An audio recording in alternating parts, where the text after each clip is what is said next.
আজকে আপনাদের দেখাবো এই যে বড় বড় বাতাসি মাছ ভোনা আমি ভেজে নিয়েছি। পেঁয়াজ ভাজা হয়ে গেছে, এখন একটু পানি দিয়ে দিয়ে আমি মশলা দিব।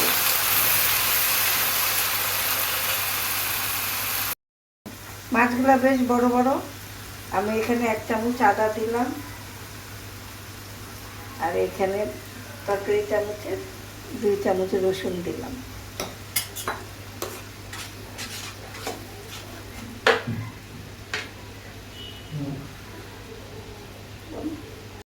দিলাম আধা চামচ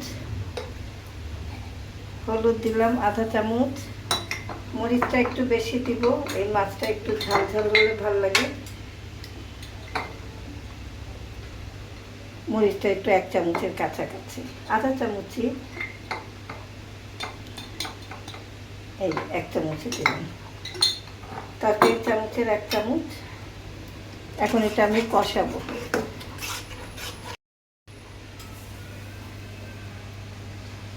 লবণ যে যা রুচি মতো দিবেন, লবণ দিয়ে দিলাম।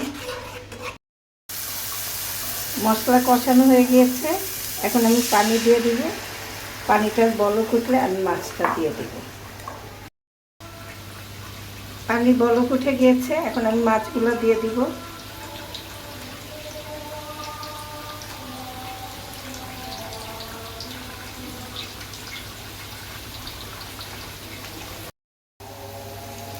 এখন কাঁচামরিচ দিয়ে দিব, দিয়ে একটু পরে নামিয়ে ফেলবো। এটা ভুনা ভুনা হয়েছে। তো আপনাদের ভালো লাগলে আপনারা আমার নাহার স্পেশাল রেসিপিতে লাইক দিবেন, শেয়ার দিবেন, কমেন্ট করবেন, ফলো দিবেন।